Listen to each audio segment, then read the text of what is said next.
The Kansas City Chiefs win Super Bowl 58 in overtime. Things get out of control Saturday at the Waste Management Open, and the Phoenix Suns make some roster moves. Welcome to your Valley Sports Plug Roundtable. I am your host, Chris Patrick. It is Tuesday, February 13th, 2024. Thank you for tuning in or listening back on the replay. We appreciate you. Joining me tonight are the LeBron James and Dwayne Wade to my Chris Bosh, Michael Benjamin, and VSP Tallman. What up, fellas? Hey, at the end of the day, he is a Hall of Famer. Chris, what's going on? Tallman, how you feeling tonight, man? Oh, doing good, guys. I love it. So I'm D Wade. I don't know why you dogged yourself, gave yourself the Chris Bosh title there. But I'm feeling good. Taylor Swift season is over. So I don't how am I going to be able to track every single move Taylor Swift does now? Do you guys know? There's a X page for that, my friend. Ooh, it's not my type of X page though. Oh man, well. Oh shit, keep going, go. I'm in charge of deleting Tallman's search history if he dies suddenly. Hey, that's part of the production team. Yeah, it's a tough job, but somebody's got to do it. Get the production team out there. Well, speaking of the production team, we were toying around with the idea of mixing up the Tallman ticket next season because joining us, we do have some guests, including our newest and greatest guest in the past few streams here in the last few roundtables. Holy shit. It's Mr. T Jr. boys. God, I wish we were getting rowdy like a Saturday at fucking Waste Management, but here we are on a Tuesday after working fucking 10 hours. But good to see you guys. It's going to be fun to see what you guys have to say about some of the shenanigans that went on in the Super Bowl and some good old drunk videos on Instagram and some viral fun stuff from what was supposed to be a golf tournament. So we'll see how that goes. Yeah, went to a party and a golf tournament broke out. It's crazy. Also joining us tonight is another returning guest of ours, Mr. Niko Woodruff. What up, guys? Just still reeling after that boring ass first half of Super Bowl play. Thank goodness for the second half because, man, that first half felt like watching paint dry. Hey, yeah. Yeah, it was a tough game to watch. I kept telling Tallman and Mike over here, like, this is just a terrible game so far. Absolutely terrible. And luckily was pretty exciting at the end. And we do have a pretty packed house tonight. Might even have a few other guests trickling in as the night goes. But last to introduce here, but very much not least, our resident LA Dodgers fan and insider, Raymon. What's up, bro? What's up, dudes? Happy to be back. Super excited to chat some sports. Let's get to it. Yes, sir. And since we have so many people, we're going to do this kind of freestyle. I'll throw out some questions here and there, try and get everyone involved. But if you got something to say, jump right in and say it. And that goes for everyone listening and watching. Let us know in the comments over either on the live stream or tune in back. Let us know what you think. We're always curious to know. But we'll start right at the top. The Kansas City Chiefs did win 55-22 over the 49ers in overtime. It was a McCole Hardman walk-off, I believe it was, and kind of not quite the shootout we expected it to be, but still ended up being entertaining in the end. I just got to wonder, though, like, this is now the Chiefs' third Super Bowl win in the last 5 years. Guys, are they officially a dynasty? I think without a question, they're a dynasty. I think you've been to the Super Bowl how many times in 5 years? You've won it 3? I mean, you kind of got to be a dynasty at this point. We're looking at the, for lack of better terms, like, the Patriots from 10 years ago. It's just no matter what Andy Reid gets, he molds into some sort of golden statue, and it's impressive to watch.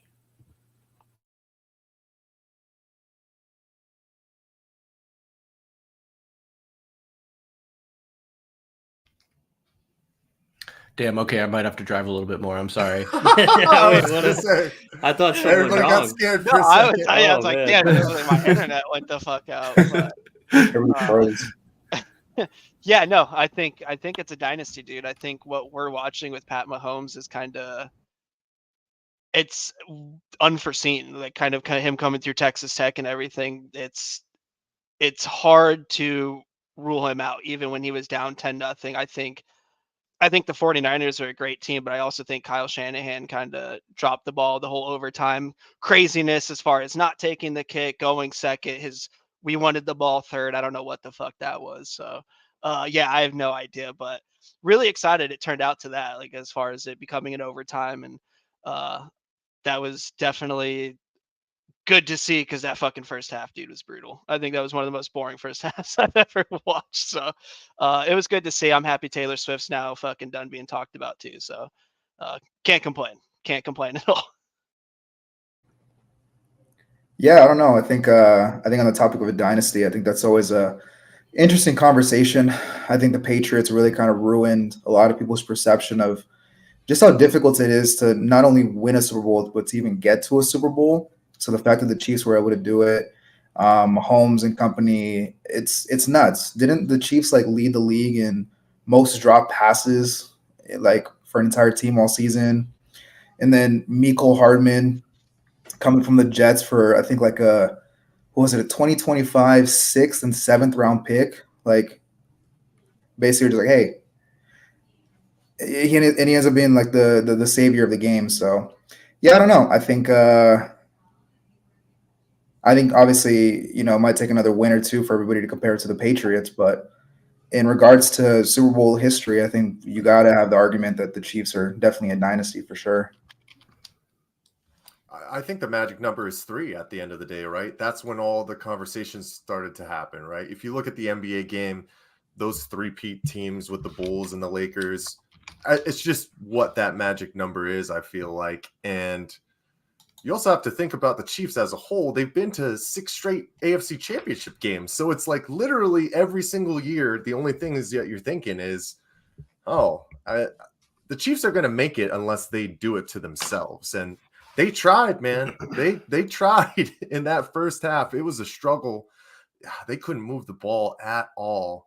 I mean, they fumbled the ball 5 times. Obviously, they only lost 1, but I think when we were doing our preview of the big game, what I said was it's going to come down to that team that makes that one big mistake. And I think that big mistake was the punt fumble, right? That kind of switched it up. Both offenses started to get in gear after that, but just kind of came down to who had the ball at the end of the day. And did we think that Patrick Mahomes wasn't going to drive them down for a 75-yard, drive? Like, I don't think there was any chance for that. So absolute dynasty.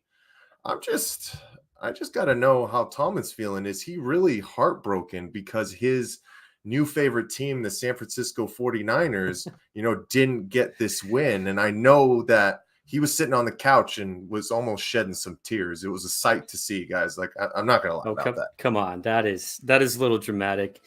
No, okay, I was rooting for Brock Purdy. Shoot me now, okay? Jeez, is that a big deal? Yes, it is. It's okay. Hey, all right. I will wear that. That's fine.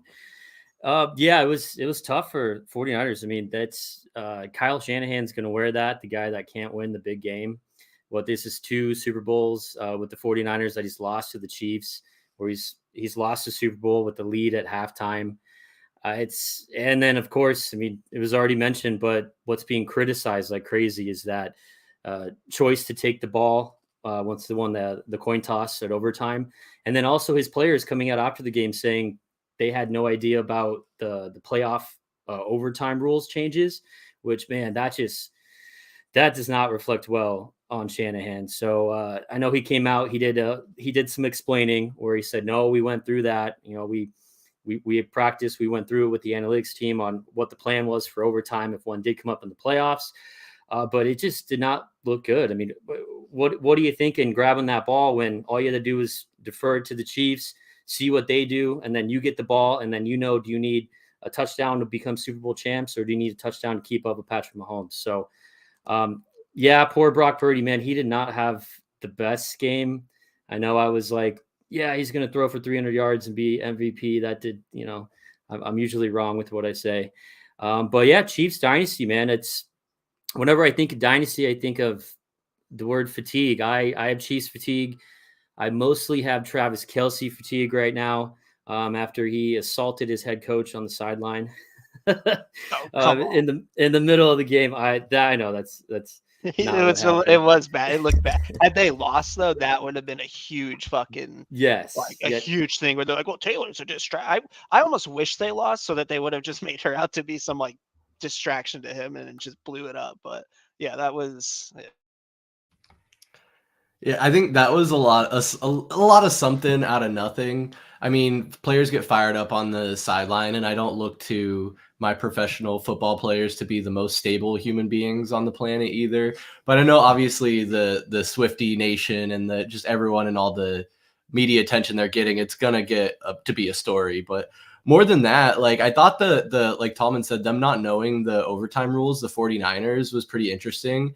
I think it was a Chiefs player that said that they had like several meetings on the playoff rules and the overtime rules and how that works. So it's just seems kind of crazy to me that in all the preparation that you would think a team at that level would be doing, that knowing the overtime rules, having your players know the overtime rules wouldn't be one of them. As far as, you know, kind of the question I threw out there about it being a dynasty, I agree with Mike. If you win 3 in the last 5 and get to that level 6 times, what the AFC Championship game 6 years in a row, that's pretty incredible, and that is definitely in the realm and the talk of a dynasty. When you compare it to like the San Francisco Giants when they were winning World Series, I think they won 3 in a similar time span. So the Golden State Warriors, although they did win, I think 4 total now, they did have that dynasty stretch. So it's right in that ballpark. I think you would call any of those Patriots teams in their separate stretches, even though it seemed to be one long continuous stretch, a dynasty for sure. So it's getting up there. It is. But I don't know. I guess looking kind of towards the future, Mike, when we did our season predictions, right, way back in 5 months ago in September, I wrote it down here. You had the Bengals over the 49ers. So you did choose the 49ers to make it. Tallman, you had the Eagles over the Jets. You were thinking that Aaron Rodgers was gonna What? Dude, yeah, do you want to walk us through that, Tallman? That was probably the worst. Okay, not only did the Eagles absolutely spiral the drain towards the end of the season, the 49ers season was over in 4 plays. The Jets season was over in 4 plays. So it's the 49ers. Yeah. Well, no, come on. Thinking back on that, I don't what the hell was I thinking? You just love you some Aaron Rodgers, man. It's okay. I was riding that train big because that Jets defense, you know, finally getting I was like Herm Edwards over there. I can't walk you through it. I don't know what I was thinking. What was I thinking 5 months ago? It's okay. I can help you out a little bit because I was listening to it today while I was kind of preparing for the stream here. And you were basically enamored by their defense. Obviously, Aaron Rodgers, you thought that was going to be an incredibly good fit. They brought in a whole new offense. This isn't even the same offense you saw last year. And you said that was your justification. And it was funny because Mike and I both agreed that Aaron Rodgers is no spring chicken. So don't be surprised. And I don't think anybody thought it was going to happen that early. But just to go finish what I was talking about with our predictions, Chev was on that stream with us. He chose the Eagles. He didn't choose anyone to go up against them, I guess. And then I chose the Chiefs winning back-to-back over the Eagles. I was talked into the Eagles making the Super Bowl there, which I don't think is crazy. They just kind of fell apart at the tail end of that season. But all this to say, they did pull out the 2-peat. I predicted it, so I had to squeeze that in there. But Raymond, how realistic is a 3-peat? I think if any other team in the NFL had done a 2-peat, I would have been like, absolutely not. Like, it's not going to happen. But whenever you got Mahomes, Kelsey, you know, that team, it's like they just pull wins out of their asses. I don't know how they do it. So I think right now, if all things stay the same, no big free agency moves, no big trades, no draft day splashes happen, like I find it really hard to imagine a world where Kansas City doesn't waltz into at minimum another AFC Championship game, if not another Super Bowl appearance, and then from then, obviously, anything can happen, right? So, yeah, I mean, I'd say the chances are pretty high. Who was their competition in the AFC this year, really, right? Buffalo really didn't do much.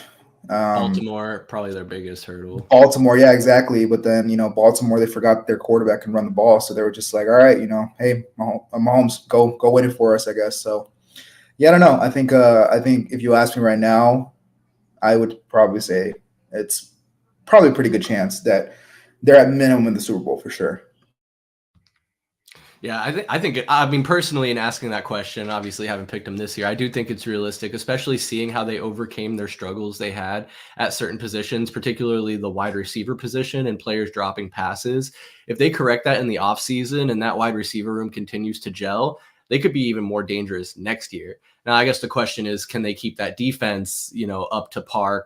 Was it Chris Jones is going to want a big bag and a lot of money? And that's what starts happening with good teams as they start running out of payroll. And that's what made the Patriots so great, is because they could take plumbers, put them in on the line, and be successful and make it work.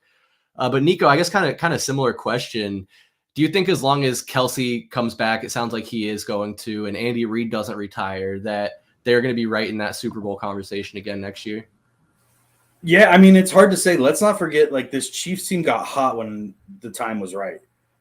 This was not a great-looking football team. They lost to the Raiders. Their last loss was to the Raiders, and not like a good. It was like McConnell behind center for the Raiders. So, I mean, like, it's not like they got beat by someone who's a Pro Bowler, or I don't know. It's hard to say. I think Andy Reid is the biggest key in this, outside of Patrick Mahomes. I think as a Cardinals fan, I look back on the opportunity that we had to hire Andy Reid and kind of kicking yourself a little bit now, because I do think that the difference between Andy Reid and Bill Belichick is that a lot of Bill Belichick's teams had Randy Mosses and Chad Ochocinco's and Julian Edelman's and like good football players, and like Andy Reid had a receiving core that couldn't catch a football 16 weeks into the season. So the difference is that Andy Reid makes chicken salad out of chicken shit. So I don't know, man. I think if Andy Reid's there, it's a big thing. Kelsey's losing a step, man. Call it now. I think we're close to the end of that man's time on top as a tight end. Will go down as probably one of the best tight ends in history, especially on the receiving aspect. I don't think he's better than Tony Gonzalez, but still one of the best tight ends ever. I think if Andy Reid comes back, absolutely, you have to put them in a conversation for a Super Bowl. That AFC is not a shit division though either. The Dolphins with one or two acquisitions are a Super Bowl team. The Ravens, it always seems to be some sort of coordinator switch that they need to make, but they're a Super Bowl quality team. That division is not to be trifled with. So, yeah, I think they're Super Bowl contenders, but I think, like Raymond said, the Patriots made it seem very easy for teams to get into the Super Bowl, and these Chiefs teams are doing the exact same thing right now, where it's like, well, yeah, we can pigeon or shoehorn them in for a Super Bowl when that's the hardest thing to do in the league. I agree with a lot of what you said there, and it is hard, right? When there's so much parity, especially in the NFL, for a team to do, like Mike just pulled up that article. Would it say no team has ever had a chance to three-peat, or no team has ever done the three-peat? No team has returned to Super Bowl for a shot at a three-peat, but don't count out the Chiefs. That surprises me. I guess I thought the Patriots would have done that, but damn, yeah, that's pretty crazy. But yeah, it is with the Chiefs. I don't think you can really count them out just because of that experience that they have. And I think that's, like you said, they got hot at the right time, and that kind of plays into their experience a lot. I tend to believe. But Mr. T, want to loop you in here. And Niko mentioned there that Travis Kelce might be starting his decline.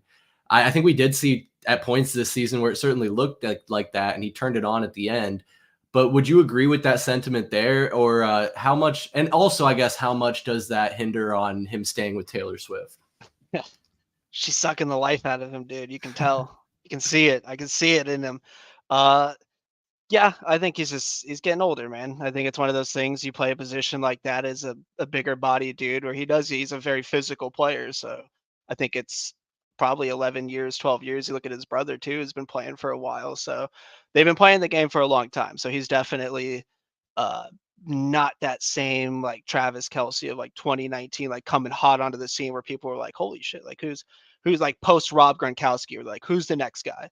Like who's the next big tight end and that was Travis Kelce. But dude, I think as long as Pat Mahomes is on that team, dude, that kid's got the clutch gene. Like that kid, he's just, you cannot count that guy out. Like I don't care if he's down 17-0, he's just like that silent killer that you just awaken the beast, and that he just comes out and I'm still baffled that the 49ers giving him the fucking ball. I don't get it. So, but yeah, I think as long as Pat Mahomes is on there, they're good. But I think Kelsey's definitely, his best years are behind him for sure. I would say that's fair. I mean, it's hard for me to believe that he is as old as he is. What, like 35, 36? He's the same exact age as Rob Gronkowski. Tallman, I do have to ask you this though. We watched Rob Gronkowski, speaking of which, take his FanDuel kick of destiny, and he missed it wide right. How disappointed were you? Well, first, you're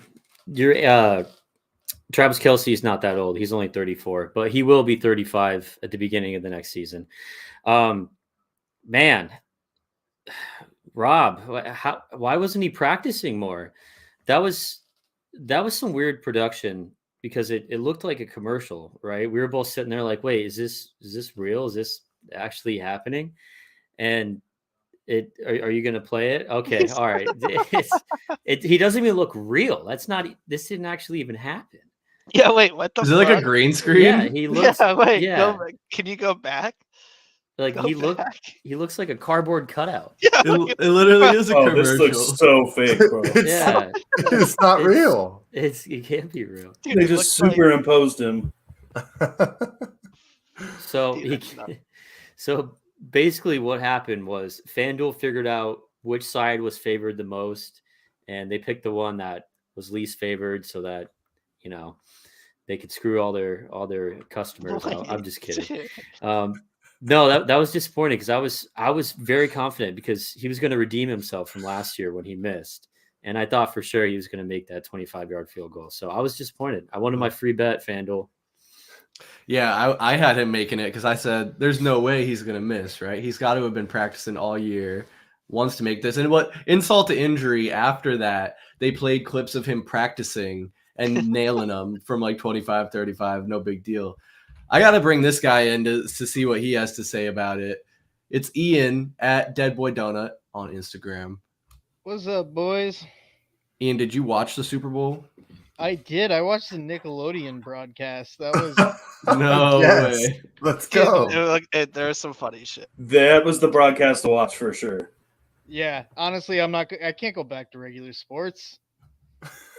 You need the slime zone at all times. Yeah, dude. I need Patrick Starr to tell me To firmly grasp it. You have to firmly grasp it. Oh man, I've seen some clips, and yeah, I didn't even know that was a thing until after the Super Bowl. But I do love the Nickelodeon streams. That's a good one. You were saying though with that I don't think you said it yet, but in our little private chat over here, you were saying that it looked like Gronkowski was taking those kicks in his backyard. I kind of agree with Tallman that it might have been rigged a little bit. Did that look suspicious to you? I mean, if they're green screening it, that makes me think that the actual outcome of the kick isn't real either. So, FanDuel's probably like, we can't give out all these free bets, so just, have them shank that shit. The magic of right. That's what I'm saying. Like, they had one clip of him making it, one clip of him not, and then depending on which way it was leaning, they were like, all right, we take the least amount of loss if he misses the kick. So yeah, here's the clip you get. And meanwhile, while they're live, Gronk's in his skybox getting drunk. But was not there during the Super Bowl. There's no way. So you came at a perfect time, Ian. We have been talking about the Super Bowl and how that turned out. The Chiefs won over the 49ers, of course. But since we're talking about skyboxes now, I do want to mention and talk about the Waste Management Open. The Phoenix Waste Management Open happened up in TPC Scottsdale. Always a party. Everyone knows it's the People's Open. Always fun times. I think there was a hole-in-one on Friday.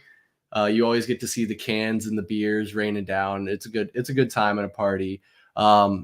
Didn't go this year. I don't think Tallman or Mike went this year, but I guess we'll just go around the horn here. Tallman, what did you make of the big story coming out of that on Saturday when they had to shut everything down? No more alcohol sales, no more entrances. Yeah. So the big topic here is the weather, right? And if any of you guys that have been to that tournament, I mean, there's concrete paths, but mostly people are walking all over the grass. So you have all this rain, all this mud, and everybody is just congregating on every little bit of concrete that you can possibly stand on to not go in the mud. Because I actually did have an opportunity to go Saturday and turn down tickets because I was like, I'm not dealing with that shit. I'm not going to go out there and get all muddy and try to battle a bunch of people. There you go. See, Bro, that could have been us. The fuck you talking it about? could have been, right? Yeah, no shit. But it was cold. So I was like, no, I'm just not going to do it. And anyone that's been there, they know when you come in the entrance, you come in right there at the 18 clubhouse, the 18th green, and basically it was just gridlock. No one was dispersing it. You had people trying to get in, trying to get out, people trying to stand and watch golf, trying to stay dry. So it just created absolute chaos. And then there's also talk of people when they opened the doors on Saturday, they just let the herd in. People are saying they weren't even scanning tickets. They were just letting anybody in. So there was all this concern that the Thunderbirds, people putting on the tournament, didn't even have any idea how many people were actually in the tournament watching golf. I mean, I think they stopped announcing. Did they actually come out and announce how many people they had out this year? They stopped doing it, right? Yep, after Okay. 2017. Yeah, that makes sense because they probably have no fucking idea. But really, it was the rain that I think really caused such a big issue with the tournament. But yeah, stopping the sale of alcohol and closing the doors on Saturday, that's brutal. I get it. I mean, you have so many people in there, you can't keep letting people in. And then, yeah, I don't know. I would have been very upset if I could not get a beer Saturday afternoon. I mean, at least it was the weather was nice enough still on Saturday afternoon. But Mike, with them shutting down the alcohol sales, I mean, you went last year. You have some tales of seeing some patrons there being a little sloppy. Do you think that that comes as any shock that things got a little out of hand with the alcohol this year? No, not even in the slightest. Man, I can't remember who said it, but somebody was basically saying that the Waste Management Open is like Coachella for 30-year-old dudes, right? It's like just party central. We've known this for years, folks. We've known this for years, but I think one of the bigger concerns as well was, Tallman, did you touch on how they basically stopped checking tickets and that kind of stuff too?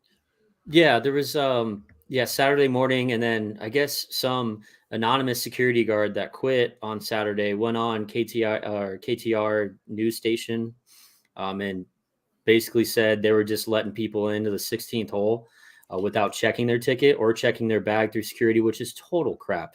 I mean, from Mike, we went last year to the 16th hole. No, like even if you take off your wristband, they make you pay $25, $30 for a new wristband. If you don't have an actual legitimate wristband on, they're not letting you in. And like that place is like Fort Knox. That 16th hole generates $30 million a year. You think they're just going to let someone with a GA ticket waltz into the 16th hole? No.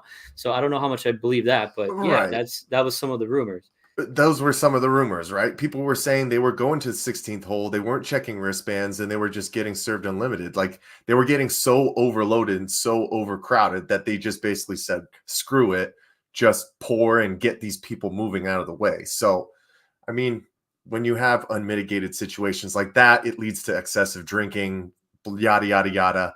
More people with more access to unlimited drinks, you're going to have guys sliding down on the green, right? But it's just what we know at this point, right? And the more and more it becomes part of its notoriety, even more than it already is now, those younger kids that haven't gone before, that are in their crazy party stage, what do you think they want to do?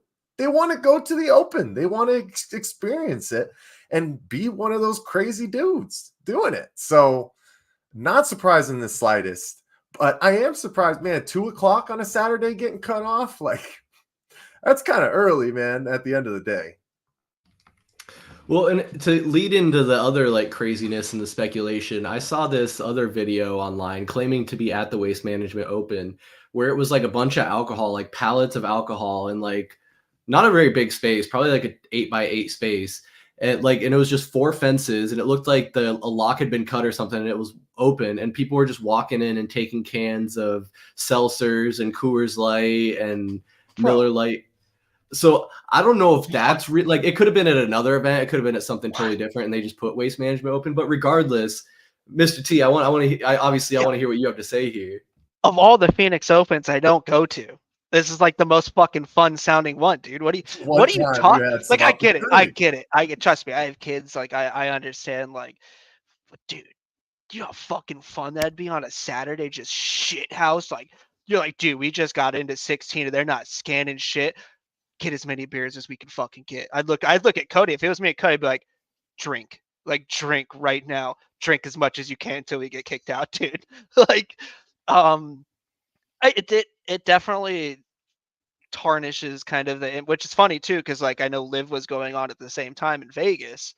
So a lot of people with the water, like the water delay, the rain delays and all the shit that went on, a lot of people were watching LIV and all that. So man, I've never seen that many videos from like Waste Management of like, I've never seen people fucking fighting. I saw a video of fucking people fist fighting, like next to it, like legit fist fighting, like multiple people, I think, on the opposite side of 16, where it's like the 15 walk up. Like, dude, it definitely got out of hand. I think the Thunderbirds are gonna have to fucking come out and say something, or they're gonna have to change something to where next year's not gonna be anywhere near like what it was this past Saturday or even Friday. I mean, a lot of it is just, I think, like Cody said, a lot of the rain definitely just threw everything the fuck off. I think they lost 2 whole parking lots, they said, as far as parking. So they had to figure out how to shuttle all those people. And let me tell you, those shuttles suck ass. Those things are like the biggest deterrent of why not to go to fucking Waste Management. You're like, yeah, dude, it's so much fun. Then God, I got to sit on some stupid fucking bus for an hour and 15 minutes. So I think a lot's going to change. I think it's going to be interesting to see, but the videos are pretty fucking fun. Yeah, here we go, dude. It's fucking crazy. It's just so out of hand to see, because I've been to 16. Like, it's a fun environment, man, for people that don't watch golf or not really into golf, to have that be the introduction, where it's always been like, oh, it's this rich old white man game. You're like, nah, dude, come to fucking 16 on a Saturday. Like, you want to watch somebody hit a hole in one on golf. Like, it's the craziest stuff. So it's interesting to see how nuts it got. It's interesting having them find that balance between, like, that's what, that's what makes it special, is the 16th hole, the party atmosphere, but the fine line and the balance of also not letting it get to this point where it's a complete shit show. Tallman, I think you made a great point in like the weather being a major factor, where people were more concentrated in particular areas where they might otherwise be able to be spread out. Another crazy claim that was made is I don't know if it was an ex-security person or someone working staff. They said that they estimated that there was 500,000 people there, which I don't think that's realistic. I mean, Mike, you've talked about how crazy it is to even get to the course, because the parking situation is so bad. You got to Uber down there and get dropped off, which I guess is possible. But Niko, how much have you heard about all this shenanigans going on? And do you think the changes will be dramatic next year? So I know that basically what the Thunderbirds have come out and said so far is that because of the build of the golf course and the amount of rain, it was basically unsafe to have, you're building a stadium on top of rolling hills and all that kind of stuff. Like, essentially all that soaked water just made it unsafe to have thousands of people. I would assume that they're going to overcorrect on this pretty hard. I'm not sure what that means and what that looked like. If you look at the graphic Mike has up right now, there were 0 arrests in 2022. And we have 54 in 2024. So we haven't had this issue. This has not been an ongoing problem. Like, when you think of the Waste Management Open, you think of getting torn up with your boys, and that dude that rolled the orange in front of Tiger Woods in like 1999, and that was the reason Tiger wasn't there. So I don't know. I think that they're going to overcorrect, and it's going to probably be gnarly, which sucks because this is one of the best settings in golf as far as I'm concerned. Because as was mentioned earlier, golf is the hoity-toity white rich man sport. That's not what this is. So I don't know. I personally think it's going to kind of be a shitty next year. The year after will probably be the year for that I'm going to go back. I'll wait it out a year and see what kind of changes they make. And then you can find your boy on Super Bowl Sunday on 16, cutting up a couple of Coors. I don't think they can make too I want to say I don't think they can make too dramatic of changes because I think you still have to keep that party atmosphere. But I think they're probably going to severely increase security, maybe reduce the amount of tickets they give out and the amount of people they allow in. It just sucks. I hate to keep going back to Tallman, you brought up a lot of great points earlier, is that the security person that was on KTAR had quit and they were on the radio, and I guess a lot of security people quit from Friday to Saturday because of how crazy Friday was already. So add the Friday craziness. Now it's Saturday, it's the weekend, everybody's off, and you have less security. It's really no wonder that things got out of control. And they stopped the liquor sales, Mike. I think you were saying at 2, and they didn't start up again at all. I don't think that the rest of that day. Raymond, I'm curious. I don't know what your interest in golf is, but does this deter you from going to an event like that when you see reports like this and people getting arrested and all the craziness, or does it look like something fun that you might want to be a part of? I mean, I've dabbled in watching golf tournaments, and I'll hear people talk about it and stuff like that. It's never been number one on my priority list, but yeah, I don't know. For years now, I've been saying that going to the Waste Management Open seems like something that I want to do at some point, regardless of how fun and exciting and crazy and chaotic it might get. I think just being able to be a part of the experience, to say that I did it, would be a lot of fun. Thankfully for me, in the industry that I work in, I get to kind of talk to people about it all the time. And my clients at work, man, they tell me some stories. They tell me the craziest things ever, that it's just off the rails. And so hearing it get to this point, it didn't surprise me one bit. I don't think it really deters me. I think, honestly, for somebody like myself, that's not really that big of a partier, maybe next year might be the perfect opportunity because I might be able to find parking or something. You know what I mean? But yeah, I don't know. I think everybody should have expected this. I think it's been a culmination of year after year after year after year of it just getting to the point. I don't remember who said it earlier, right? But if you're a young kid at ASU getting into the party scene and you see what it was last year and you're about to turn 21, 22, whatever it may be, you're like, hell yeah, I'm gonna go next year. So you start culminating and adding all this year after year after year. There's no surprise it got to this point. And for me personally, man, I hope they don't go too overboard on the security and do all that crazy stuff. I think really the only thing you could really do that's really going to make a big of a difference is limit how many people are going to be there. Because unless you literally have a one-to-one security to person in the stands, you're not going to stop the party. The party's going to go no matter what. So yeah, I'll be curious. I want to go check it out at some point though. Is this the orange? No. This is that video that I was talking about earlier. Just wait, everybody's stoked, everybody's jacked up, and then they pan over to the right, and my guy is struggling. Oh no! Yeah, that's when you're fighting. That dude's fighting demons. He's getting smacked in the face. That was Nick Taylor winning it. Yeah, dude. So he had a very long day. All right, give him a break. It's been a long He just week. needed a nap. Yeah, he is preparing himself to get the hell out of there because that is just a feat of its own. Dude, He's got the Super Bowl. He's got it. Dude, but there's more than alcohol there in that video. That dude is on some other shit. He's talking to dead people. Maybe some people just can't handle their liquor, man. I've seen some people at the Suns games where I'm like, Dude, yeah. how did we get here? And the Suns game is a much less, a much lesser. I can't speak. It's not as much time. Ian, big golf guy. I want to loop you in here. Have you ever been so publicly intoxicated that you have been sprawled out on a lawn as the peak of the sporting event is happening? You don't have to answer that if you don't want to, but what do you make of the Phoenix Open? Well, I can't definitively answer, but I also can't say no. This looks fun as hell, though, to be honest with you. Like, I look at this and I can't think of what else I would do if I was to be taken to the Waste Management Open, like I'm not going to watch golf. So like, this is the kind of activity that I would be partaking in. The sliding in the mud looks fun. That reminds me of like old Woodstock footage. This looks rad as hell. Like, I want to go.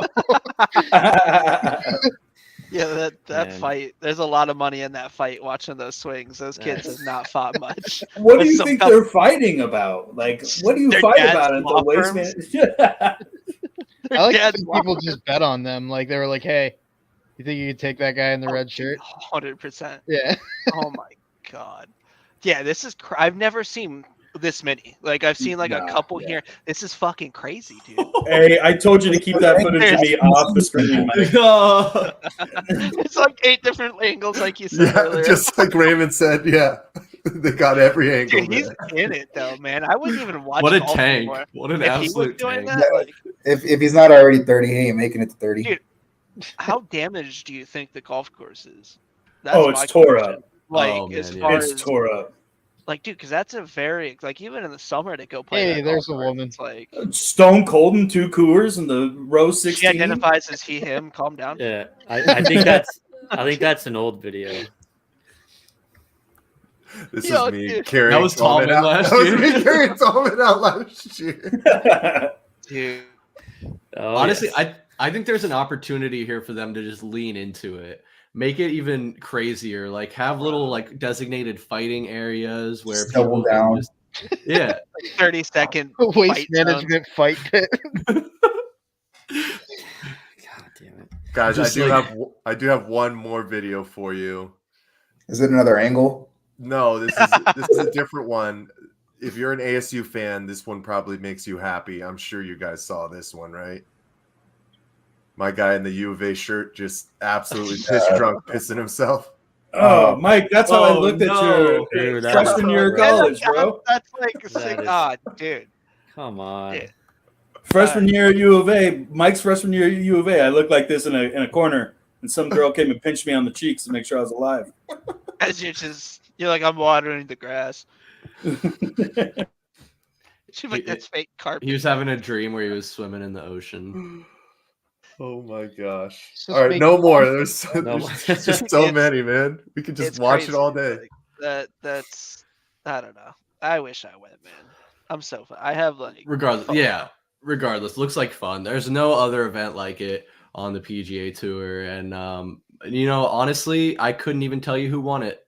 I couldn't even tell you who won the Nick Taylor won Nick Taylor. Okay, in a playoff. You just said that. I did know it was a playoff against the old guy. What was his name? By the looks of those Hoffman. videos, I don't think anybody who went could tell you who won either. Do you Good think point. that guy laying down even knew where the fuck he was?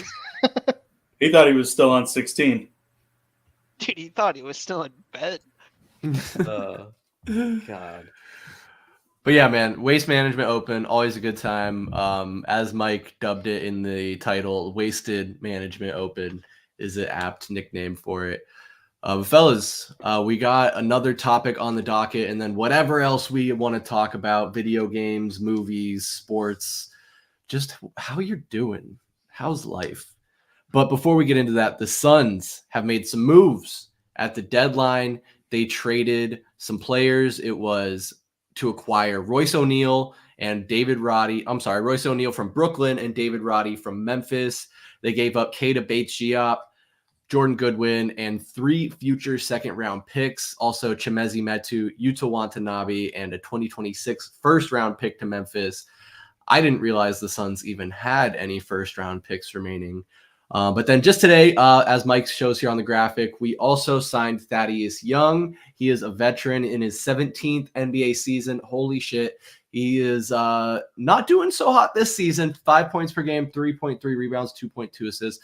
But he's said to be a locker room guy, definitely a guy that brings a lot of experience and knowledge. And while we are not the youngest team as we used to be, Suns are still a pretty young squad. And I think you can always benefit from those locker room guys. So I'm curious to know what these guys think. Honestly, I'll share my opinions and sprinkle them in there. But Mike, I gotta ask you first. I'm sure you're chomping at the bit to share what you're thinking. You know what, fellas, right off the bat, I love the Royce O'Neal move. I can't believe that the Suns actually pulled it off, but we needed somebody who was going to be able to hit that open shot from 3-point range a little bit more consistent than we could get from Josh Okogie. The biggest part about this was we got him for expendable parts at the end of the day. If you think about it, right? All these guys were on 1 year or, had the second year player option. Most of them probably weren't going to be back next year. And they were tries during the offseason, but they just didn't come to fruition. Yuta Watanabe could just not get his footing. He could not get his shot to go more consistent. Keita Bates-Diop, who we thought might have been that fifth starter, just a little bit inconsistent. And Chimezie Metu had maybe a 15-game stretch where he was contributing, but then fell out of the rotation once Bradley Beal really got healthy. And this team has been kind of rolling with their main guys. But the biggest thing is he's going to be part of this playoff rotation. You already know that. He's probably going to average around the 25 minutes a game. David Roddy is a project for the future. You have to have some guys that are under team control that are a little bit younger because, man, we are just so crazy over the luxury tax. And it's win or bust right now. So he's just kind of holding along for the ride. I don't think he's going to get much time. Same with Thaddeus Young. I mean, he might get some time during the season, but Tallman was talking about it early. I would be surprised if he played in the playoffs. He's just lost a step. He cannot shoot a three to save his life. And funny, I think him and Kevin Durant were in the same draft class, and they're the last guys left from that draft class in the NBA. So they were both top 12 picks. So I do like it, though. You had 2 roster spots that you needed to fill. It's kind of a, break glass in case of emergency kind of situation with Thaddeus Young. But the real big win for the Suns at the end of the day, I think, was Royce O'Neal. So ready for the All-Star break, man. That's for sure. And I'm sure we got a fun one going on right now against the Kings. Oh, yeah, buddy. You know that they were talking about finishing this stretch strong going into the All-Star break and then being strong coming out of the All-Star break as well. But I don't want to stray too far off topic. We're talking about Royce O'Neal, Thaddeus Young, of course. Ian, as our resident Brooklyn Nets fan and New York transplant, what are we getting in Royce O'Neal? What can we expect to get out of him here in Phoenix? Yeah, I liked Royce O'Neal, man. He's a guy. He's gonna come off the bench. He's gonna lock down. I think is kind of a aggressive term for what he is, but he is a 3-and-D guy who can play defense, slow down starters on the other team, and he's a sniper from 3. He's sneaky. He's one of those guys where the team's gonna focus on guys like Durant, Beal, Booker. They're not gonna think about Royce O'Neal sitting there open when they're closing out on the other guys. So he's gonna get his like sleepy defense threes a lot, and he's good enough where he can start for you in a pinch. If there's a situation where Beal gets hurt or Durant gets hurt, you can stick him in the lineup. It gives you a lot more flexibility in terms of what you can do with your lineup. So I really do think he's a really good pickup for you. Thaddeus Young is also a former net, but you already said it. He's not going to crack the rotation. Especially, goddamn, I did not realize he was shooting 16% from 3-pointing. I wouldn't start him at all. I can't believe you picked him up. It's gotta strictly just be for length, right? Or I don't even know. I feel like Mike said, fill in the roster spot, length. Yeah. Empty seat on the bench. Yeah. No, and another guy, give him an opportunity. I think they were saying he's only played for a team 5 seasons that have gone to the playoffs. So he doesn't have that experience. True. And when it comes down to the buyout market, guys are only going to go where they know that they're going to get playing time. And I don't think a lot of teams were, really reaching out like crazy to pick up Thaddeus Young and say, hey, we're going to give you 22 minutes a game. I mean, he was only averaging 15 minutes a game for the Raptors, who have been horrible this year. So if he couldn't scratch it out with them, it was going to be slim pickings for him. So locker room guy, good presence in practice, has some good size. But like I said, break glass in case of emergency. That's Thaddeus Young at this point in his career. Yep. Yeah, and I think that this is a lot different than other buyouts we've seen, where it wasn't like we were in competition for the player, like trying to entice him to come here. I think he probably fully well understands the role he's going to play, which is not one that involves him being on the court a lot. Just to get some of these other guys looped in here, Mr. T Jr., you're wearing the Suns hat, so we got to go to you. We got to know what you're thinking of this move. Is Royce O'Neal one that you think is going to help put this team over the top in the last half of this season? Yeah, I think he has he's going to get shots. That's the great thing about playing with, Kevin Durant, Devin Booker, is he has that ability, like Ian said, to be that sniper, to where I think out of everybody that they did acquire, he's going to be the one that's going to have the most impact actually on the court as far as playing time. That I did not know. I've heard Thaddeus Young's name since like fucking high school, so I did not know 17th season. That is pretty insane. But I think, like you were saying, MFC, that's basically like maybe a locker room vibes, kind of like, hey, like I've been doing this for a long time, veteran type thing. Haven't watched too much of David Roddy. Haven't seen too much of him, so I'm kind of excited. I like that he's a younger dude, so maybe he'll stick around. I'm also happy we kept Grayson Allen. I know those rumors were kind of going around for a little bit, so that's one thing that I'm shocked to say, because I fucking hated Grayson Allen when he was at Duke, but that's neither here nor there. But I'm excited. I'm excited to see, because I think Royce O'Neal is going to replace that, what the fuck's his name, Watanabe or whatever the hell. He's going to replace him as far as that shooter. So I think he's going to have some impact. I'm excited to see it. Like we were saying, it's kind of like all in. Like this is kind of like we have about like a 2-year threshold right here as far as stuff like this. And it's nice to see Arizona fucking sports teams making trades, dude.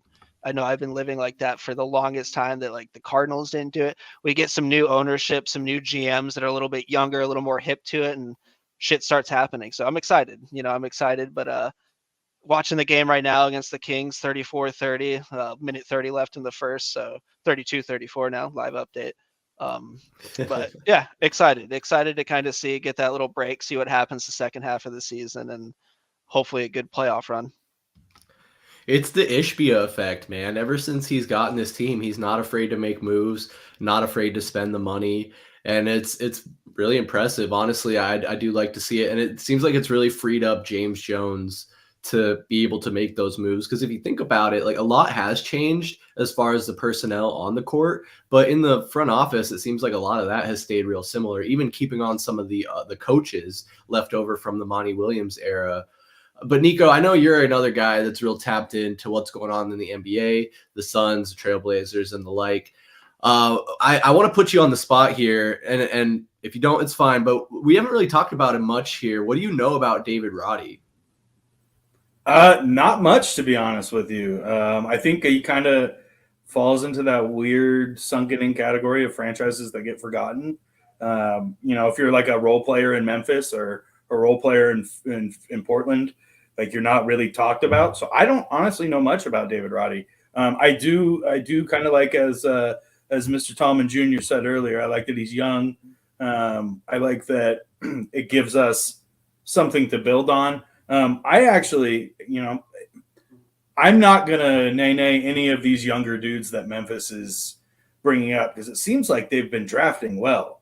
I mean, Desmond Bain, you have even Kenny Lofton Jr. or whatever. You got guys that can ball coming up through that system. So I'm going to roll with it. We'll see what happens. I'm over the moon about Royce O'Neal. Didn't think that we had nearly enough expendable stuff to get him. So super happy about Royce O'Neal. I'm more pleased for him on the defensive end than anything.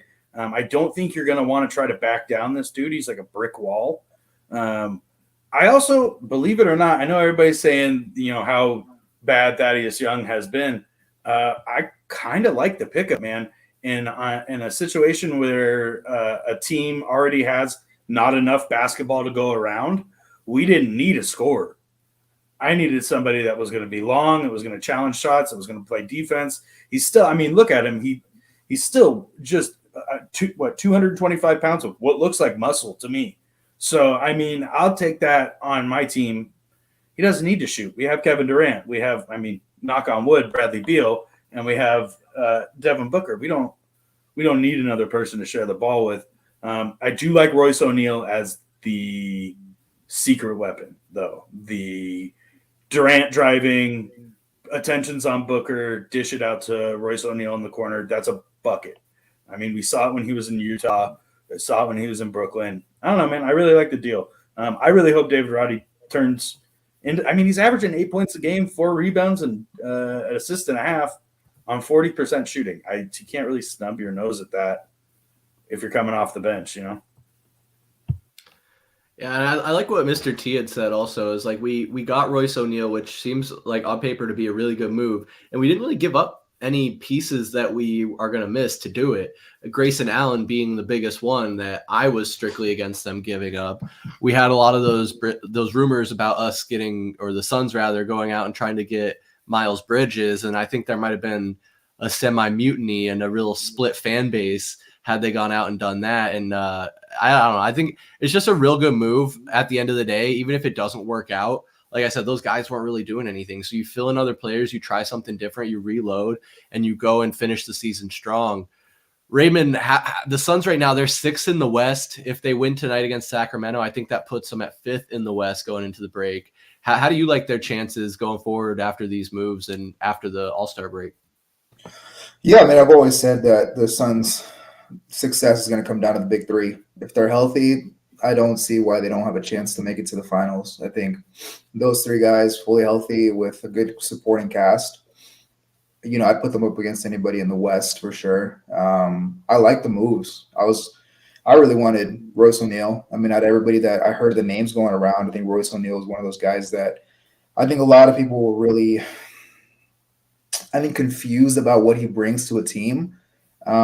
Realistically speaking, if he can be that sneaky sniper off the bench that can play some solid defense, like the way I look at the trades is like it almost looks like their trade deadline moves were like, let's kind of like crunch this like 12th, 13th, 14th, 15th, 16th player on our bench and get that guy that will probably crack like the top 8 or 9 in the playoffs.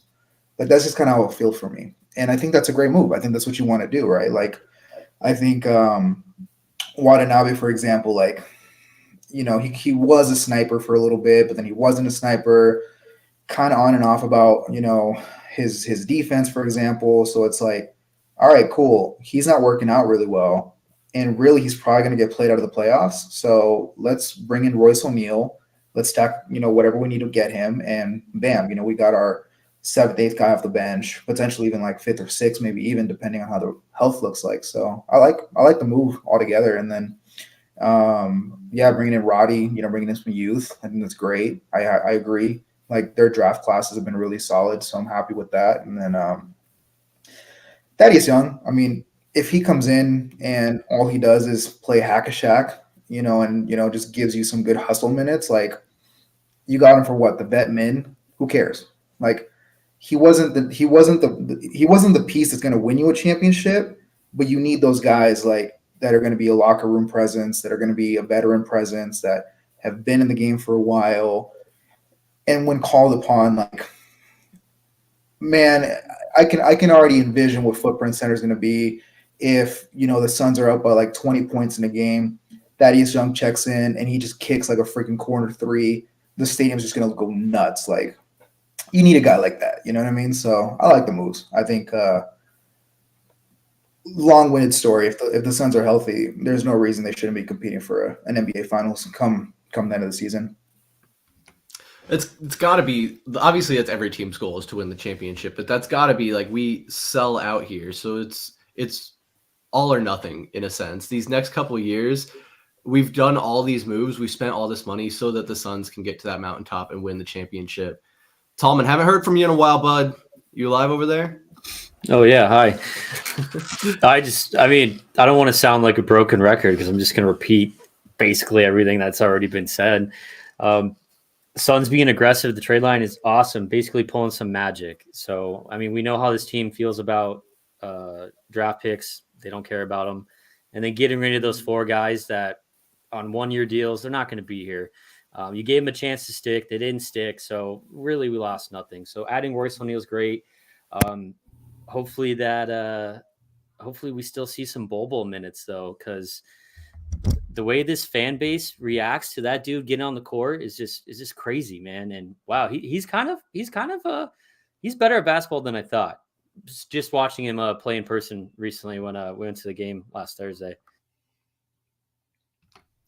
Yeah, Bobo, man, he's a fan favorite for sure. While we're talking about the Suns, Mike, did you hear I think it was today, the news or yesterday, that Draymond Green was on his podcast talking some shit about Jusuf Nurkic and Kevin Durant? So I haven't seen all of it, and I'm hoping Niko can help me out because it sounds like he's got this inside scoop. But I mean, obviously, most of this stems back to, the nice little, what was it, kind of a roundhouse punch that Draymond gave to Jusuf Nurkic? Yeah, that's here in spinning the back Valley. fist. The spinning back That's fist, right. yeah. That's right. That cost him some games and, had to kind of get his act together. And then this most recent game, they were going back and forth, man. They were both doing the too small to each other.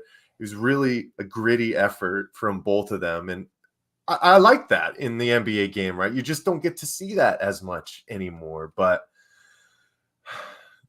these guys, they're all characters. Draymond's got his podcast as well, so he makes a spectacle out of it. And I do like Jusuf Nurkic is kind of one of the most unsung guys in the NBA, I'd say, when it comes to a follow, because he's got some funny stuff. He's always backing his guys as well. So, Jusuf wasn't going to back down on this. But, Niko, what am I missing here, man? I mean, not much. My whole thing is this is very not Nurkic in Portland. He didn't like he would show that edge, but it wasn't the same. This whole all good bad boy. Don't stay too long on the podcast. Like this stuff, smacking the floor, telling Draymond he's too small. This is a Jusuf. This is a monster that has awoken inside of this man. I love the grittiness. I don't know if I like Jusuf calling out Draymond after we lose. I don't know if that's a great look, especially after you smacked the floor, told him he was too small, and then didn't score a basket the rest of the night. It's not a great look, Jusuf. I love that you're being aggressive and not backing away from the fight. I'm here for that, but optics are everything, and Draymond put you in a cage the rest of the night. So I don't, it'll be interesting to see. I was listening to Arizona sports radio earlier, and they were saying something about how the Suns and Warriors haven't played in a playoff game since 93, 94. I would love to see the Suns and the Warriors go at it in a playoff game purely for Nurk and Draymond, because somebody's going to get fucking Bautista bombed through a table by the end of it. So I am absolutely here for it. Ian, I know you're a big Draymond Green fan. I'm curious to know what you think of that. I'm just wondering who the fuck is listening to this guy's podcast. He's got to be the most hated. He is the most hated NBA player right now, unless we're talking last year with Dylan Brooks and people like that. But even Warriors fans, how do you watch as a fan what he's doing with Nurkic, then go yeah, I'm going to listen to his podcast later and not think I want this dude to go to bed early and rest up because we have another team. Why? Just why all of it? No, I do like what Mike said though. Niko said it. The back and forth, both of them said it now I think about it, but the back and forth between Draymond and Nurkic, it seemed like obviously it comes from a toxic situation where the spinning back fist happened, but it seemed like healthy competition at the time. I like guys being that level of angry with each other. I wish the NBA had more of it, for sure. I just think the whole thing is super silly. But no, go ahead, Niko. Sorry. No, I just think the interesting part is that KD got caught in the crossfire here. Like, how did KD catch a stray for like hoping his boy was good? He said, "I hope you get the help you need." Like, and then Draymond was like, "You're a coward." That seems, I don't know. You had to, as if you went to therapy and you did all the things you said you had to do, you had to look at that situation with Jusuf and realize you were in the wrong and that you probably needed some help. So, like, I'm kind of wondering, is Kevin Durant catching a stray in this situation, Draymond being insecure of what's going on and what happened, and that there's not a change Draymond, which I think is what Jusuf was aiming at. However, it didn't, I think, come off as refined as Jusuf wanted it to. So now it's going to be a thing. Yeah, and like I was saying, I just think it's so weird, and like you kind of highlighted it there a little bit, Niko, where it's like Draymond Green, it started with the spinning back fist, and then Nurkic came out and said, this guy needs some help, and then there were some rumors reported that Jusuf Nurkic was considering pressing charges, and then he came out and said none of that's true. I don't know how much of that made it back to Draymond or what might have been lost in translation, and then everything that just continues to happen. It seems like a really weird rivalry. Mr. T, like, what side of this do you fall on? I like it. I think he's benefiting from, because I watched it with DeAndre Ayton. Like, you saw Kevin Durant being like, "Hey, dude, like, fucking," like, you'd see that in between, like, TV timeouts and stuff, him being like, "Dude, start playing like harder." Like, they try to build up DeAndre Ayton. I think he's embracing that. I think he's actually, that's why you're seeing this completely different. And it's like the culture. Like, that's our new, I like that grittiness to where he's like, "Nah, dude, like, I'm not going to fucking sit here and let you bully me like you bully your teammates nah. Like, you want to say some stupid shit, like, I'll say some stupid shit too. Like, two can tango. Like, we can dance and say it." But I like it. I think he's benefiting from playing in that system with a Kevin Durant and a Devin Booker, to where they're like, "Hey, dude, like, let that dog out. Like, be that, you got a big body, like, throw some elbows. Like, if somebody touches you, hit them back." Like, we got your back. So I think it's nice to see. It's nice to see, that little bit of grittiness, that kind of, because everybody's always like, "Well, NBA nowadays is so soft. Like, go play in the 90s. Like, you'd get your ass kicked." It's like, all right, well, Draymond's kind of like that flashback of playing in the 90s, where you're like, you get kicked in the nuts. Like, who knows what's going to happen? So I like it. I like seeing, I think the Twitter shit, it's definitely a weird kind of, like, at this point, it seems like a petty little rivalry, like, where they're like, "Well, I'm going to sue you for," it's just like, God, just like, the fuck? Like, that's crazy. But I would die for a fucking Golden State Warriors Suns playoff series.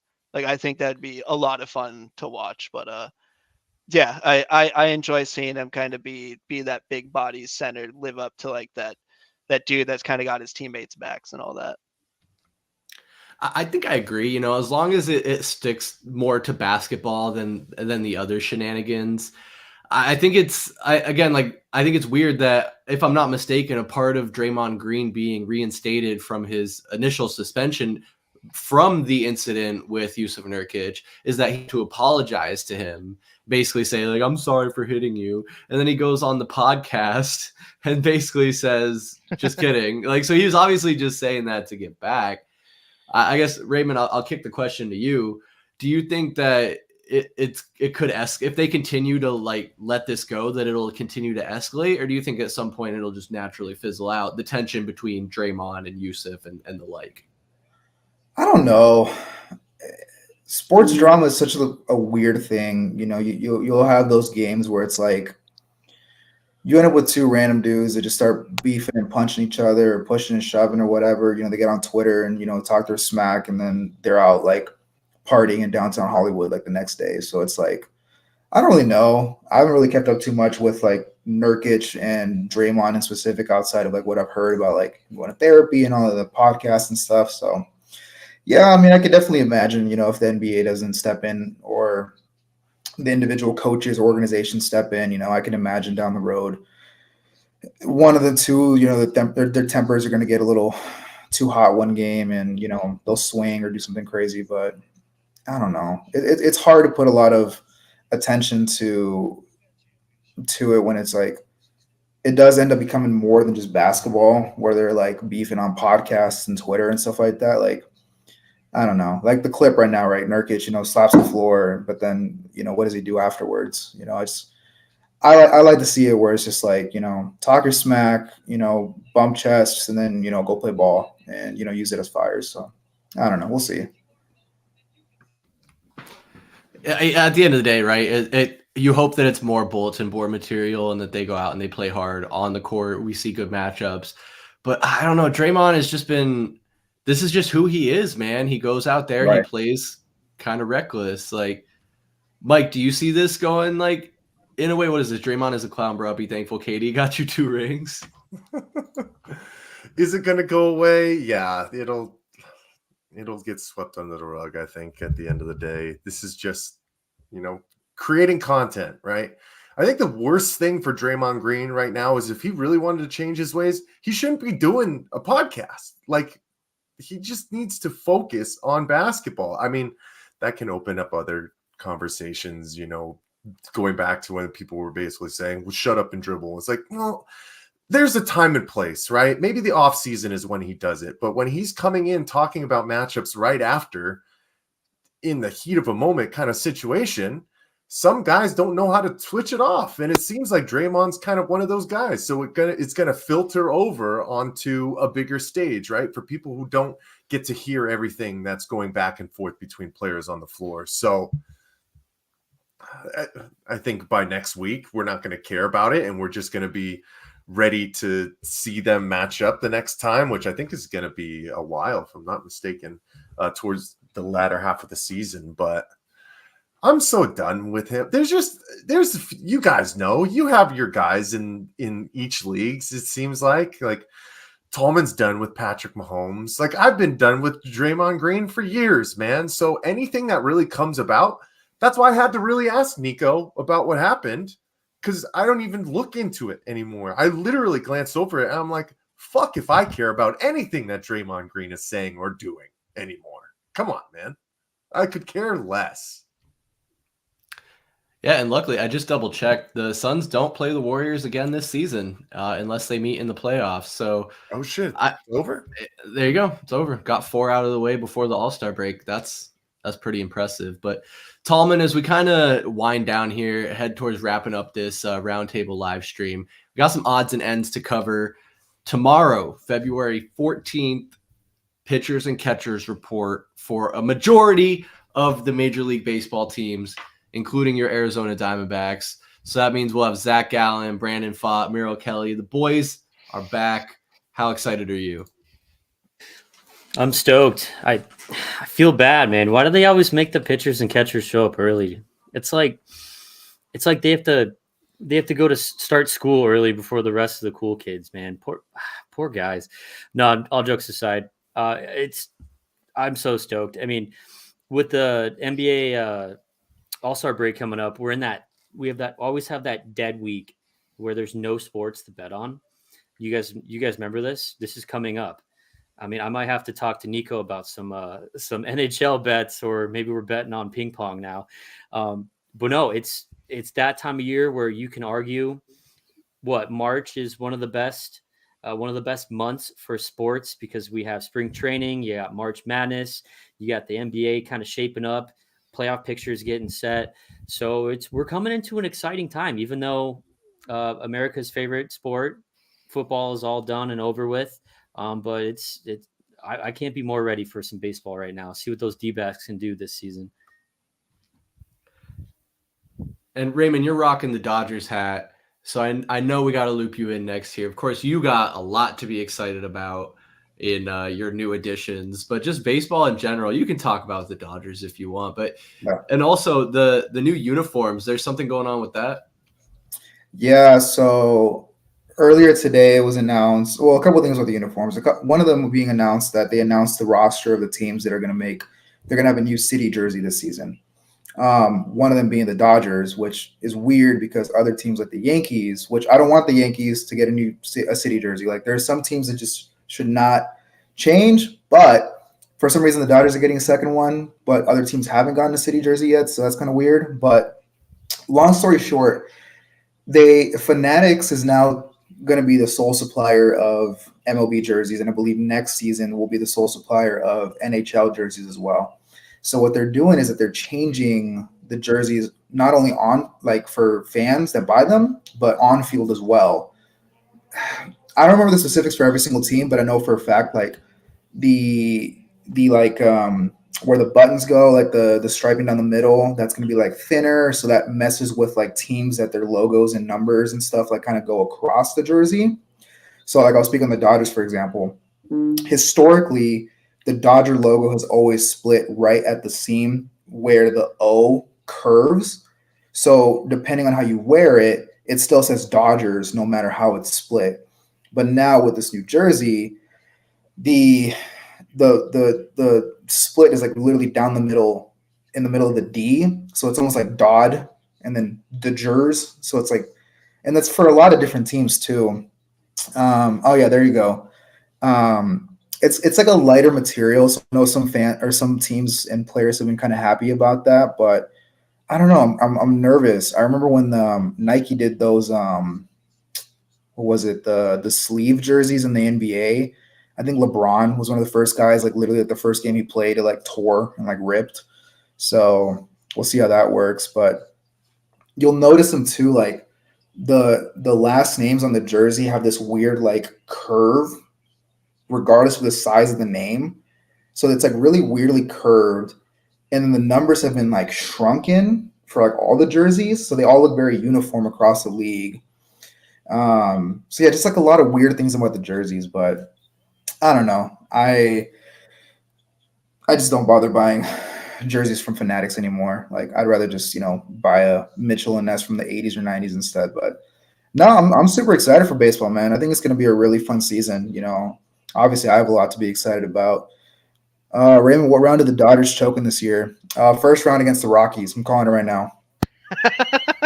The Rockies. Damn. Wow. Hey, listen, it was the Giants and the Padres, then the D-backs last year. It's the Rockies' choice. It's the Rockies' opportunity now, man. They got to do it. Rockies are going to shock the world. Get Yeah, the NL West out Rockies of in the the way, World Series next year. Your boy Shohei's hitting 109 off the end of the bat coming off of Tommy John, though. Yeah, dude. Oh my gosh, those videos are crazy. No, That's I mean, nuts. honestly, the Dodgers. I mean, it's like every other team, right? If they're not healthy and they don't bat, how they should be at the right time, none of it matters. You can spend $1 billion, you can spend $1. It don't matter. You gotta show up at the right time. But no, I'm excited. I think this is the one year that you look at the moves that were made during the offseason, and I feel like every team got substantially better in some kind of capacity, whether it's even something as simple as D-backs getting Jock Peterson. Like he's a solid DH. Like that's a position that's needed, right? Like I feel like every team made an incremental upgrade. So I think across the league competition should be really good. And I mean, besides the Oakland Athletics, I feel like every team is getting with the times and wanting to spend money and invest in the team. So I'm excited. I already got tickets to 4 spring training games, so I'm there. I'm excited. Hell yeah. Plenty to be excited about. And I think every Diamondbacks fan should be excited. Like exactly like you said, every team got better. I think the Diamondbacks did. And they just came off a World Series run where they really didn't change too much, especially when it comes to their core group of guys. And they still have some wiggle room. I mean, being able to spend money, it's great when you make the money to be able to spend it. And so the Diamondbacks had a little extra this offseason and they went to work. Well, we're talking about the uniforms, though. Ian, I was trying to find it here to pull it up. I saw a picture the other day, and I really wish I had saved it. But the Yankees are making a slight change to their uniforms, and I think it's like something they haven't done since like 1973 or the first time since 1973. And I stared at this picture for probably 5 minutes. It was like what is it? Corporate wants you to tell the difference between these two pictures, and I thought I was being pranked. But correct me if I'm wrong. It's just like the pinstripe around the number. If I remember right, it is the road jerseys, which do change a little bit more. Now, that's relatively a little bit more because the home jersey hasn't changed since, 1903 or whatever. But the road jerseys are also changed, but it's such small incremental changes. You really have to fucking squint and have someone point it out to you. supposedly they're going back to what they were in 2005, but yeah, I watch every Yankee game. I can't tell you the fucking difference. Like, that's what it's been. So it's the same jersey? Yeah, pretty much. Like, that's what I'm telling you. But apparently, I don't know. The Yankees are saying that it's different. It's like, where's Waldo? Trying to figure out what's different about this jersey. Right. It is the pinstriping around just the white around the numbers The sleeves? and the words and the sleeves a little bit. It's Yeah. They almost could, like, making an announcement like Yankees changed uniforms. Like, obviously people are going to be like, oh my God, what is it? But then it's just, they could have easily just done, like, I don't know if you guys have ever heard the story of eBay, but basically, I guess when they first started online, they had like a bright yellow background. And then one day they got like a rebrand. They were trying to update with the time. So they switched it to a white background and people freaked the fuck out. Like, they were like, how could you do this? Like, eBay is supposed to be yellow, blah, blah. So they changed it back. But then slowly over time, like every day, every couple days, they changed it just a little bit lighter shade of yellow to where, like, over time, nobody realized that one day it was just white all of a sudden after so much time. I feel like the Yankees could do that with their uniforms, just like tweak something ever so slightly every couple years. If you ever want to see something trippy, go on MLB The Show and go to Play Now and just pick the Yankees and then pick their jerseys and just scroll through their jerseys. It changes just ever so slightly, and it has every like change that they've made since 1908 or whatever. And it's so funny. It's just like the New York just moves like a little bit every time. It's a little more defined. Yeah. That's funny. Probably like I imagine part of that has to do with like the manufacturer who's making the jerseys that season, the positioning. But yeah, that's so funny how I get like that's deeply rooted in tradition, obviously, and that's respectable. Wow, really got off topic there, going down my eBay rabbit hole. But I don't know who has something to say about baseball. Niko, it looks like you're excited for the Diamondback season coming up. Yeah, I mean, I am. How can you not be? We made moves. We spent money. I mean, it's all we've been asking for I don't know, years. So it'll be interesting to see how everything plays out. I like the Jock signing a lot more than I think I initially did. I think I initially looked at that as maybe a little Mark Reynolds-y. But I'm excited, man. And it's that time of year. It's spring training. How can you not be? We've heard growing up in the Valley, you hear year in and year out pitchers and catchers report. That is the start of the baseball season. So super excited. Also, I mean, I don't know if it was a resurgence in baseball or if it was the Diamondbacks, but like, I can't remember the last time I was this pumped for an opening day. So yeah, no, it's gonna be a fun time. There's been a lot of changes in the league. I think the game is more watchable on television now. I think that adds to a whole different slew of like why you would be excited. So yeah, hell yeah, I'm excited. I mean, go Diamondbacks, and sorry, Raymond, but fuck the Dodgers. Somebody had to throw it out there, Raymond. I was waiting. We know. Take turns. We love you though. Guys, it's crazy because first Cactus League game is February 22nd. Dodgers at Padres. I can't believe we're less than 10 days away now. But Mr. T, what is your favorite Cactus League stadium? What's your favorite one? I got to know. Man, I think just spring training and general stadium. I have so many memories of a kid, as a kid, going to like Tempe Diablo and watching like the Angels. Like that seemed like a tradition every fucking spring that we did with like my families. We'd be out on that lawn as my parents would get fucking hammered. We'd just be running around doing God knows what. But yeah, man, I think driving by it, when I do drive by it, like it just brings back, I'm making that loop on the I-10, which sucks right now because of all the construction. But yeah, dude, that stadium brings back a lot of memories because it has not changed very much. Like it still looks like it did in the early 2000s. So yeah, if I had to pick any of the actual like spring training, or I mean the new, like you go out to like Glendale and stuff, and you see some of like the newer like facilities and all that, you're like, damn, that's nice. But man, I don't know. I think in the history of like the players would stay there at like the Point South Mountain, and it was like this big thing back then. So yeah, that just for me, it was like, damn, that's like big league shit. Like you're playing, spring. It was so big, like as a kid, and then seeing it now, I'm like, God, the stadium's fucking tiny, dude. It's like, it's not, but yeah, I'd say Tempe Diablo. That's gonna always hold a place in my heart.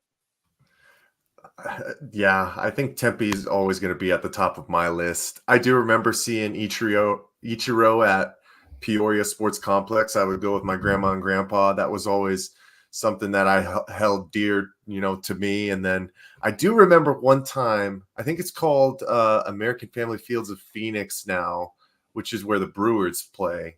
I remember going to a night game because it was one of the only night games that I've ever went to in spring training, because normally everything's during the day, right? But Prince Fielder hammered this ball out to right center, and I was tracking it, man. I was right on top of it, but out there the slope is super heavy, and it had been raining earlier in the day. So I took one step wrong back, slipped down, and then the ball popped right behind me, and some little girl scooped it before I could get back up, man. I'll never forget that. So those are probably my top 3 just because of all the memories that I had. I think Tempe Diablo Stadium is probably a consensus among like people our age, just because that was really the only show in town within like a reasonable driving distance. You didn't have Sloan Park. You didn't have, Talking Stick Fields with the Rockies and the Diamondbacks. The Diamondbacks were playing in Tucson. Everyone else seemed to kind of be fragmented out on like the North and the West Valley. But yeah, now you do have a lot of options. I know the Cubs ballpark is almost impossible to get into down there in Mesa, and Salt River Fields is always a good one too. It's almost funny that you pay more for spring training tickets now than you do for an actual regular season game. It seems like Diamondbacks are practically even still giving away their regular season games. It's such a big stadium. You can sell those upper level tickets for so cheap and still not sell it out on like a random night. So I think they're really smart for doing that. Get as many fans in the stadium as you can. But guys, I know we're all stoked for spring training. I know we're winding down here. I just want to know if there's any other topics on your mind, anything you want to talk about. So we'll go around the horn here. VSP Tallman, you got anything for the people? Is this our outro? Hey, outro, or hey, if it sparks a conversation, we can keep going for a little bit. Okay. I just wanted to shed some light on Chevin's comment about asking if Tallman won a ticket this season. That's not very nice, Chev. Not very nice, man. The answer is no. No, we have not. We have not won one yet. We did not win the Super Bowl special 2 years in a row. I'm like Gronkowski trying to kick a field goal, yet I'm trying to do that every single week during the season. So I don't know. Big changes, though. Big changes are coming. We're in the 2.0 era, right? We're inching closer and closer, man. That's right, folks. 2.0. 2.0. I like it. So, Mr. Benjamin, are you excited for Tallman Ticket 2.0? Yes, guys. I placed my first bet in 5 months on Sunday. Like, it's been that long. It was exciting to get the juices flowing once again, putting down a parlay. Did any of them hit? Fuck no, of course not. But we had fun watching the Super Bowl. I mean, man, I think we touched all of it, man. Everybody rolled through tonight. I appreciate all y'all guys, man. It's always a fun time to chat it up with you. I know we were talking about video games earlier today, and Helldivers is one that apparently we got to catch up on. I haven't looked into it too much, but I'll throw a blast for the past from you guys, man. It's the first time that I've had an actually working console in, 2 years, when I just got my PS5. So I'm going back and I'm playing the Assassin's Creed games. So I'm playing Assassin's Creed 2 Good right. series. Good series. It's nostalgia overload right now, man. It's been a good time. Very nice. Yeah, we might have to dust off the old pop culture stream for the next roundtable coming up here. I mean, especially since we won't really have too much baseball going on yet as they go through spring training this month. Basketball is kind of hitting that post All-Star season lull. So maybe the next one will be a good opportunity. I know Mr. T Jr. would love to come on here and talk about some video games, avid gamer, but we were alluding there to the Tallman Ticket 2.0. Is there going to be some type of collaboration in the future, maybe? There might be. We'll have to Bruce. Early stages, Chris. Yeah, early stages. we're the drawing board's still up. We'll see what kind of madness. I will say, dude, I had my Super Bowl MVP Pat Mahomes 5-leg parlay did hit and win me $71 off $10, and I did win $225 off Super Bowl squares. So there you go. It was good. It was good. Almost won $5,000, but God, what was it? I think it was the field goal at the end of the first, because we were in one that was like with my fiance's family and stuff, that was 5,000 per quarter, and he just splits it between like her and her two sisters, so we would have won like $1,500. I'm sitting there sweating, and I think they kicked like a field goal or something. I just fucking got mad, but we redeemed ourselves. Pat Mahomes showed up second half, did Pat Mahomes things, got me my 320 plus alt passing, ending with 333 yards. So we're good. It was fun, but we'll have to see. Maybe I can teach him a couple things and not lose every fucking ticket. Tallman, didn't you get screwed out on your squares too at the end of the third quarter? Was it because of that fumble on the punt? Oh shoot. Yeah, I think it was. And then because Matt, or I can't call him Mr. T Jr. Yeah, just call me. You're fine. Well, so I guess I can, because I'm Mr. T Senior. So senior, you know. I got you, huh? Yeah, I got you there. Are you trying to son him right now? What? Yeah, Son you're him now. Mr. T the third. No, I don't identify like that. Oh man, she her. I'm just kidding. Yeah, I think it was the third quarter, and then I think that was the one Matt ended up winning. Did you end up winning that one? Yeah, right? dude, I walked home with cash. Yeah, 125 for that one. Yeah, 125 for that, and then 100 for the other one. And I was like, all right, fuck yeah, dude. And then Pat Mahomes was awesome. So I didn't even know that Pat Mahomes thing hit until the next morning, because I didn't think to look at it, because like the overtime and everything just was crazy. And by that time, I was like, all right, kids, gotta get the fuck to bed. But yeah, this morning I saw it, and I was like, oh, let's fucking, or no, Monday morning I saw it, I was like, let's fucking go, Pat. Oh yeah, well, glad that one of the Tallman's tickets is hitting. Too bad it wasn't the official Tallman ticket. Niko, man, you got anything for the people before we get out of here? I just want to say I hit on Reba McEntire's national anthem time. I went over. I hit on the over on Taylor Swift appearances on television, and I also hit on the color of Gatorade. And had I parlayed them, I'd be a very rich man and wouldn't have to work. But I didn't parlay them. However, I will say I would like to throw a little competition towards Tallman's way, since we didn't win a ticket this year. You do Tallman's tickets, I'll do Niko's nice nets. We'll see who comes out with a dub first. Ooh, a challenge thrown down. Challenge accepted. That's all I got for you, boys. Niko, you got to do something for basketball, man. I'm in dire need. Let's go. I got you. Let's go. Let's go. Let's go. We might have to fuck around and start like a strictly wager stream where we just talk about sports bets. I don't know. We'll talk about that off air. But Raymond, I'll pass it over to you next. What do you got? Yeah, man. I think all sports are in a really good spot right now. I think it's a great time to be an Arizona sports fan if you are. I think to finally see some management, put their money where their mouth is, go get some good players, build some good talent. I was so thrilled when I heard that Corbin Carroll was here for the long run and not traded away for a half-eaten bag of peanuts.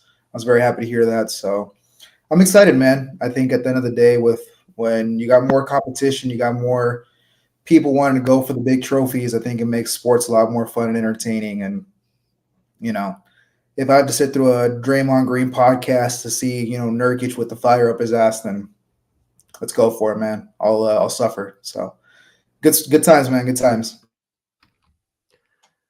Yes, sir. Plenty of things to talk about, and we will keep pushing. Ian, last but certainly not least, what do you got, man?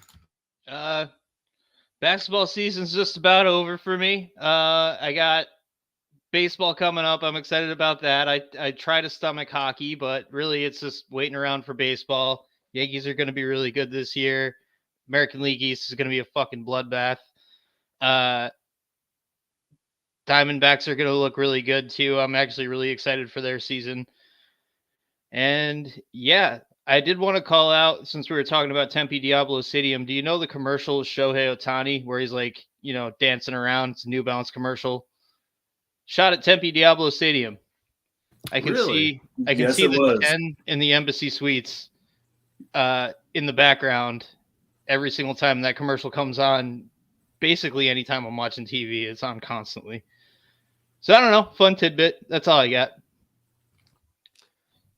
Interesting. I have not seen that commercial yet, but I'm probably gonna go check it out. Oh, you've seen that commercial. I'm sure you've seen have, it. Yeah, you've seen it. Oh, okay.